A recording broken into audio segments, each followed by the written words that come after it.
皆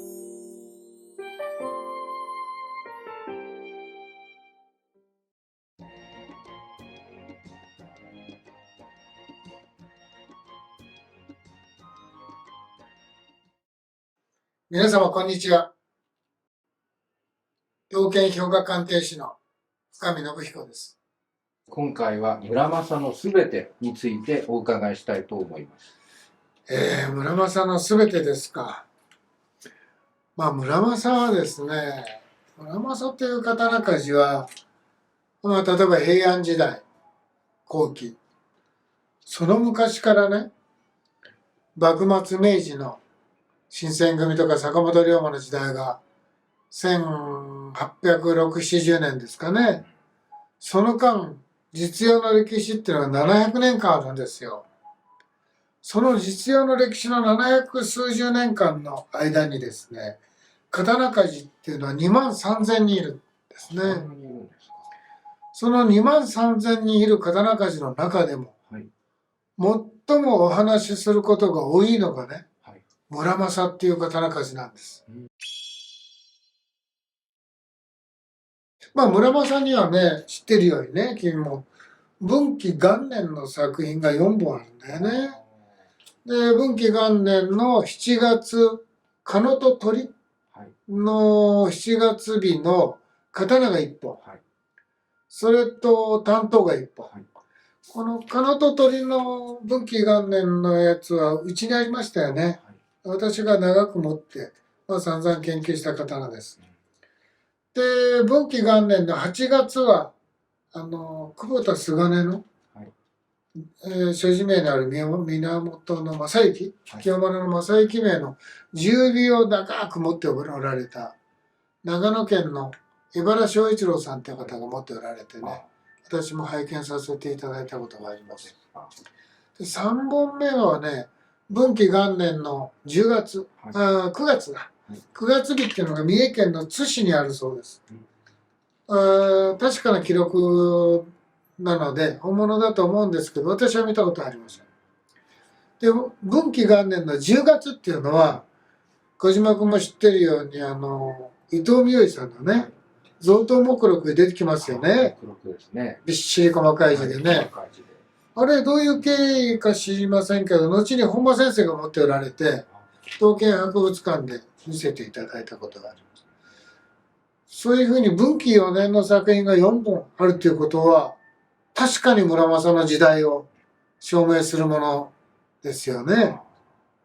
それは中語に上門之丞って俗名とか。そうなんですよ。文紀4年の作品はすべてね、清舟桑名の10、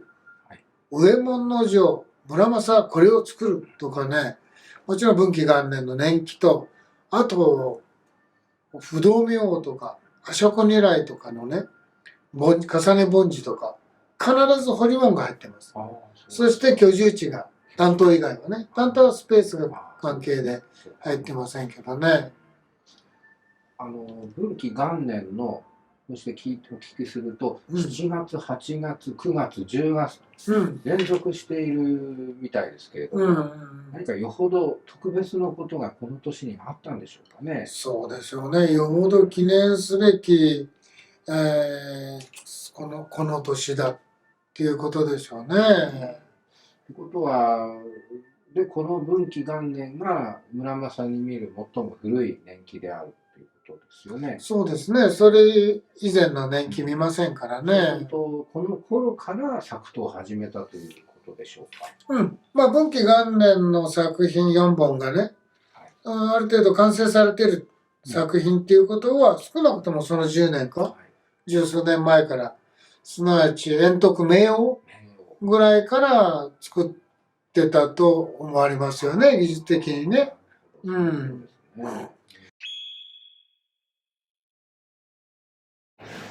それにしてもなぜ文紀元年のみ年季作があって、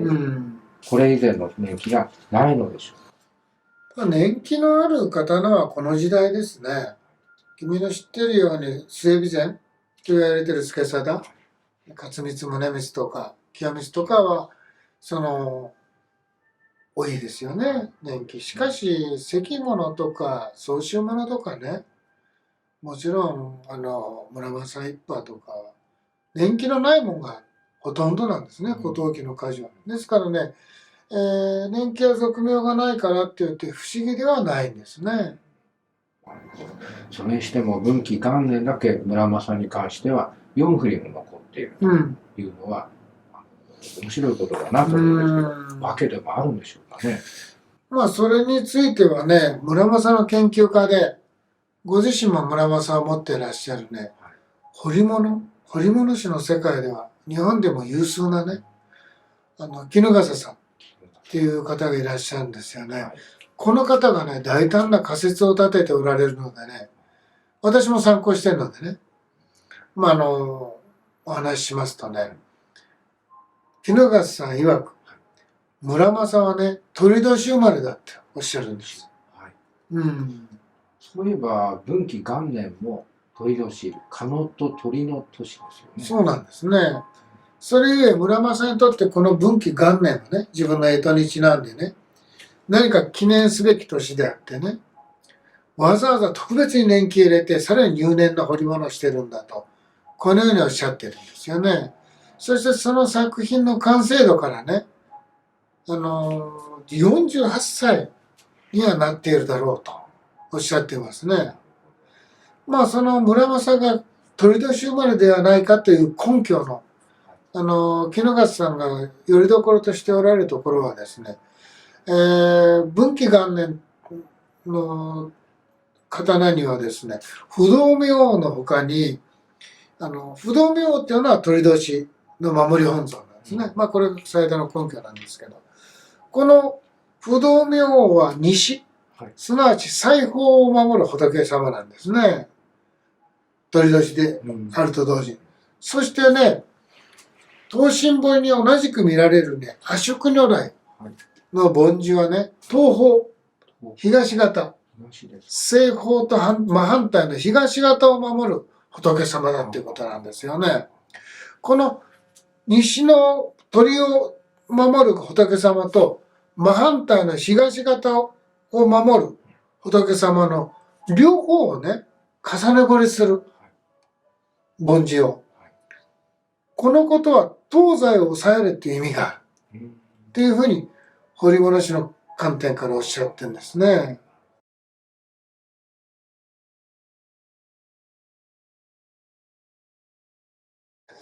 この東方、つまり東方っていうのは村正の居住地なんですね。そうなんですか。村正はね、以前の桑名郡、増田の省、東方で住んでるということなんです。文献によればね。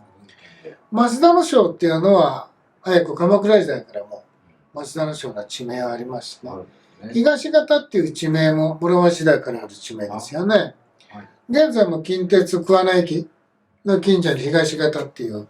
地名がありますよね。でもね、その村正がまさかね、自分の住んでいる東方、地名であるところの東方、すなわち東方を守る仏様のね、阿食如来の梵字を彫ったとはね、歴史でしょうかね。歴史的な話ですからね。阿食如来様は東方におられてね、日の出とともにね、この菩提心や信仰心を人間に起こさしめ、そしてその心や行動を守る神様なんですね。だからまああながち歴史的な話ではないかもしれませんね。では村正文紀元年頃を円熟期として、その後の年季作というのはあるのでしょうか。文紀元年からやはり12年後の鳥年。また鳥年。これ永正10年は水のと鳥なんですけども、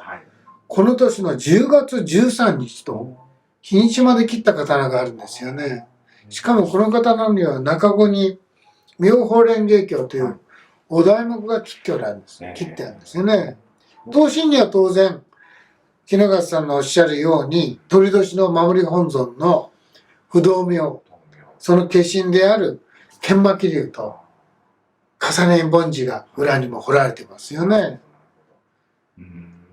衣笠さんの先ほどの仮説に従うと、村正が還暦を迎えた60歳の作だということに文紀元年が48年あればね。そしてね、この10月13日っていうのは、日蓮上人の命日なんですよね。日蓮様は公安5年の10月13日、公安4年が2回目の蒙古襲来ですから、その翌年に亡くなられたんですね。何かよほど忌難のことがあっての作ということに。村正が。ですね。この刀には文紀元年の4本とは違って、自分の俗名、上門之丞とか、清州桑名銃とか居住地が長々と入れられたりはしてないですね。まあそうですね。目上の人の作には自分の俗名とかね、居住地は入れないですよね。そういえば江戸時代の肥前の武蔵大乗忠広っていう人がいますが、あの方のも献上用に作られたという刀には図領名がないですもんね。にじめとかね。だいたい肥前の国中忠広とか、そうやって切ってますね。まあそうなんですよ。まさに献上とかね、贈答用にはね、任官受領名は入れませんよね。まあ村正の場合は上門之丞とか、阿尊とか、そのような任官名を入れないのはね、やはり目上の人へのへりくだり、献上の態度の表れでしょうね。もしかするとこの村正自身が法華経の信者だったかもわかりませんね。ですから永正10年のこの、お題目の入った刀も、あるいは日蓮上人ゆかりのね、お寺への奉納品だった可能性もありますよね。まあ、ただ、ちなみにこの刀は今も鍋島家にあります。鍋島の松さんの鍋島直常さんっていう方の名前で、昭和17年に重瓶になってますね。では村正が作刀を始めてから、文紀元年と永正10年のともに鳥年以外には年季の入った作品はないということでしょうか。いえいえ、その後ね、天文12年の刀が2本、と天文22年の刀が1本と剣が1本あります。しかしそれらはね、地元のね、春日大明神と三崎大明神、そして桑名の高立神社、上立って書くのかな。高立神社の炎と、これ4本があるんですよ。それにしても、日蓮を崇拝したり、神社や何かに刀や剣を奉納したり、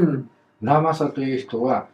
つくづく神仏への信仰心がかなり熱い人だったんじゃないか、ということがわかりますね。こういうことが、先ほどの村正の人となりは、実物からわかりますよっておっしゃったことになるわけですね。そういう意味で私もね、そういうふうに信仰心の熱い人だなという意味で、人となりがおぼらげながらわかると言ったんですけども、そのさっきの阿食如来のね、東方を守るっていう人もそういう信仰心をね、守る仏様でもあるわけですよね。そうは言ってもですよ。その文紀元年のと、この永正10年の日蓮上人のお題目が切ってある刀の作った村正とはね、同じ人じゃないんです。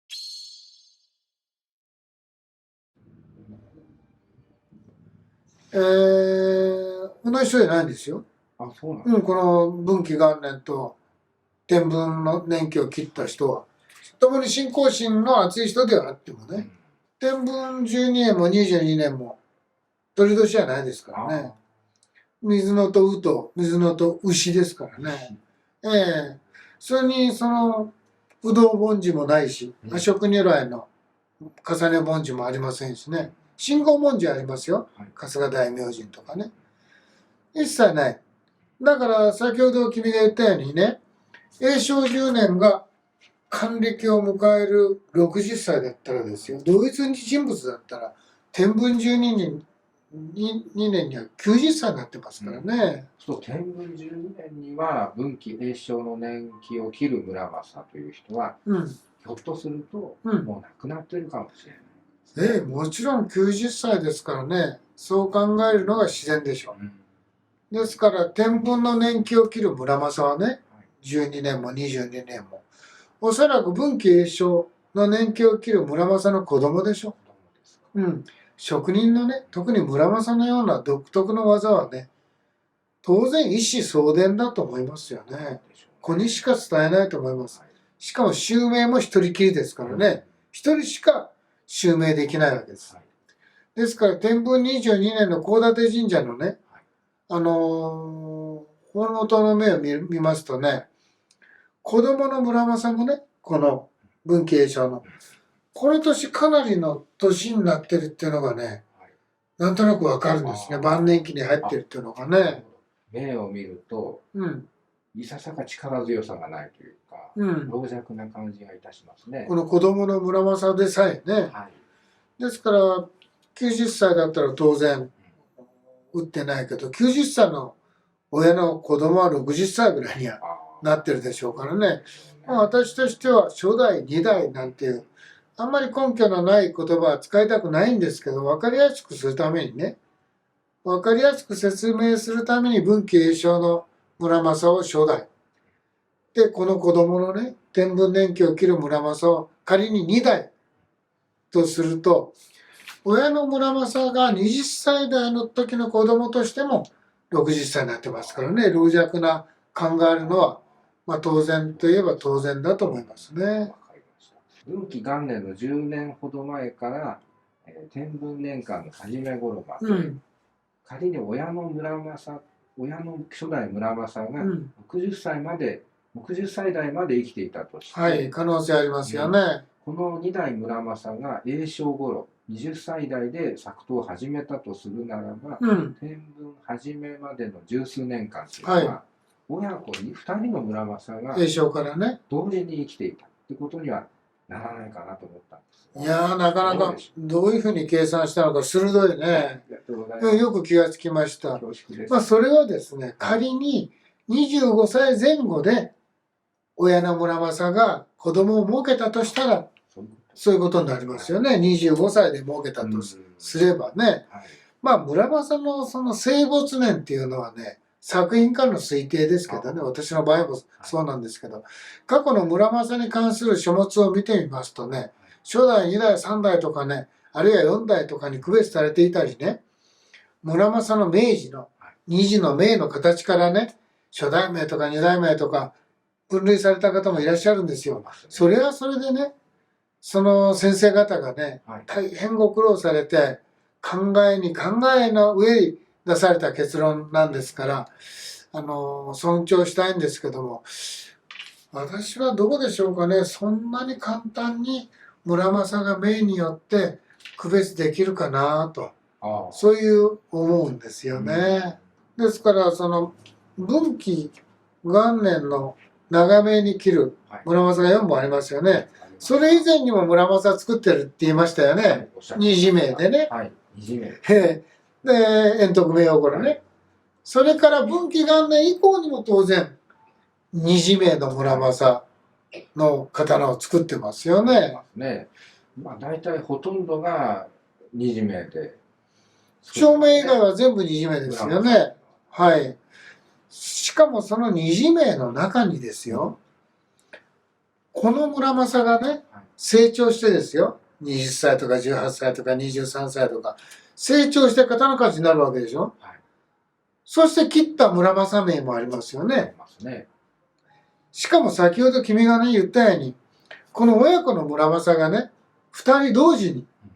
生きてたとしたらですね、2人とも村正の名切ってるわけですよ。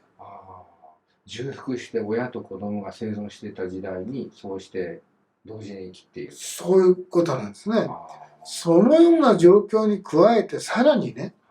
それぞれ親も子も若い時と年取った時の名があるわけですよね。ですから、村正二次の名だけによって、で大別を区分けする。この人がこうだっていうのは難しいんですよね。そうですね。だから村正の親子そのものがですよ、それぞれの親と子の名誉を区別するためにね、自分自身でどこかに見覚えのタガネを売ったり使ったりした可能性もあるんですね。自分たちが見分けるためにね。まあ親子しか分かんない秘密のタガネでしょうけどね。他人には分かんない。はい。これは親父が打った。そういうことですよね。興味深いお話ですね。まあ、年表に見る親子の作陶期間ですけども、それぞれ30数年前後っていうのが、仮にね、長すぎるっていう意見があるとすると、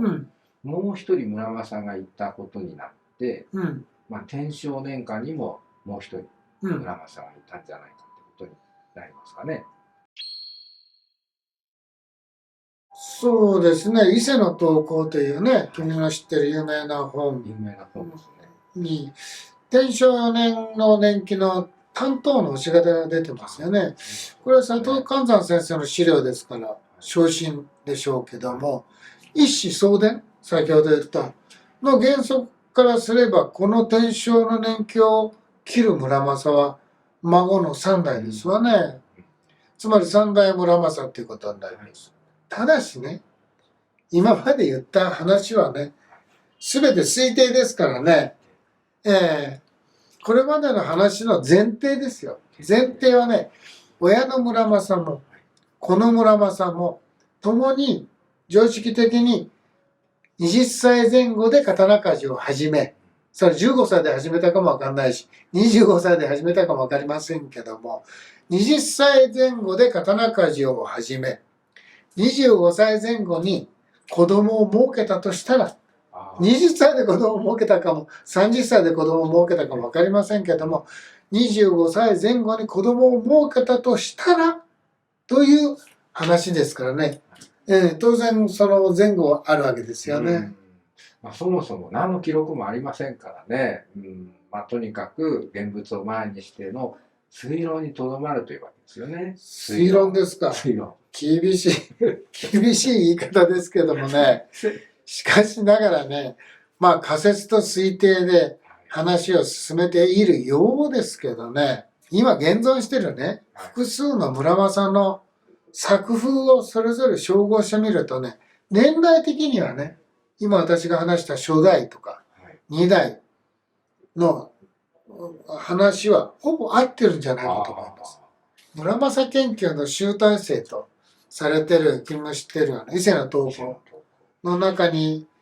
いくつか小論文が出てきますよね。いろんな方の研究家の、特に地元の方とかね、佐藤先生もそうですけど、本間先生もそうですけど、まあそれらの小論文に出てくる村正の代別、年齢、名、分類、これ全て推定ですからね。まあというわけで私の推論もね、今後の議論や反論のための踏み台、叩き台を提供ということでしょうかね。そういうことなんですね。まあ先ほどの親子で60年間が長すぎるという話になればね、その天正年間のいわゆる三代村正にもね、天正以前に当然作品があるわけですよね。初代が文紀元年に突然登場したわけじゃないのと同じようにね、三代の天正の村正も天正4年にいきなり刀を作り始めたんじゃなくて、当然天文年間ぐらいから刀を作ってたわけですよね。まあ2代で60年間が長いとか短いとかっていう話もありますけども、同時代のね、孫金本とか野貞もね、大体明王ぐらいから大英協力ぐらいで作陶を終えてるんです。この間が大体30数年前後ですから、親子で60数年間っていうのは、まあまあ、妥当な作陶期間じゃないかと思われますね。さて、その孫とされる村正ですが、天正以前の作とすると、やっぱり天文年間の中頃ぐらいから作り始める。年齢的にはそうですよね。少なくともしかし天文22年には、さっきの高立神社の奉納塔の作者のいわゆる二代村正ですね。三代の天正のお父さん、生きてますからね。そうですね。天文の中頃から永禄頃までは、二代村正と三代村正が同時に作刀しているということですね。まあよく大作とかね、大作大名とかいう言葉を聞きますけどもね、仮にそうだとしてもですよ、村正が。同時期に二人の村正が作っていたということには間違いありませんからね。なるほど。いや、本当に面白いし、興味深い説ですね。村正というのは一人ではなかった。親と子、子と孫、3人いて、それぞれが重複して作刀している期間があったのではないかということでしょうか。はい。この立論の原点となる文紀元年の鳥年がね、48歳であろうとするのはね、衣笠先生の説なんですけど、衣笠先生はね、永正10年の妙法蓮華経のお題目の彫りのある刀はね、村正がね、還暦を迎えたね、60歳の特別の作だからこそだとして、この永正10年は60歳の還暦を迎えた年だということを前提に文紀元年は48歳とされてるんですよね。しかし私はね、文紀元年以前のね、作と思われるものがそんなに多く残ってないんですよね。作品も名からしてね。ですから私は同じ鳥年でも文紀元年は48歳ではなくてね、36歳であってもね、文紀元年の刀の完成度からしておかしくないんですね。まあそのことについて私がお話ししますとね、その堀市の衣笠先生もね、渋々ではあるけどね、認めてくださいました。なるほど。はい。面白いですね。まあ、そうすると村正の主な主要な活躍期というのは、親の初代村正が永正を中心とした年代となって、この村正は天文年間中心となって、現存している作品の姿格好と符合する。そういうことですね。だからまあ概して永正は短め、小ぶりで、天文以降は長めですよね。しかしそんな立派な人格の人柄の村正の刀がですね、まあ後の世に妖刀村正なんて呼ばれて、まあ村正本人が聞いたらね、本当に悲しむんじゃないかと思うんですが、どうしてそんな呼ばれ方をするようになったんだろうな。妖刀村正ですか。まあいろいろ複雑な要因があるんですよね。妖刀と言われるようになったのはね、長い年月をかけてね、いろんな本、いろんな人がね、何十人、延べ何百人の人が妖刀村正を醸成したんですね。話せば結構長くなるんですよ。これも何回かに分けてね、お話しすることになりますよ。まあその事実と事実じゃない話があるんですよ。まあその2つが一緒になってね、妖刀伝説が出来上がったんですけどもね、徳川家、特にその家康自身とね、その直系3代にわたってね、災いを及ぼした刀が本当に村正だったんです。まあそのことを下敷きとしてね、虚構に虚構を積み重ねてね、村正を妖刀化した歌舞伎や浄瑠璃、講談、それらのその腕利きの劇作家、黙阿弥とかね、そしてそのシナリオ書くね、芝居の脚本家の力ね、そしてそれを演じる役者の演技力、そしてね、それらにも増してね、妖刀村正の物語を受け入れるね、当時の社会の合意っていうかね、それらを受容する土壌といいますかね、風潮といいますかね、さらには当時の人々が心に持っていたね、そのある種の期待感のようなね、文芸や文学や、そういうものに対する期待感のようなもんがね、いろんな作用が、要素がね、絡み合ってね、妖刀伝説が作られたんじゃないかと思いますね。まあ、時代からすると、江戸初期、寛永ぐらいから、江戸中期の後期だね、完成ぐらいにわたって、ずーっと語り続けられ、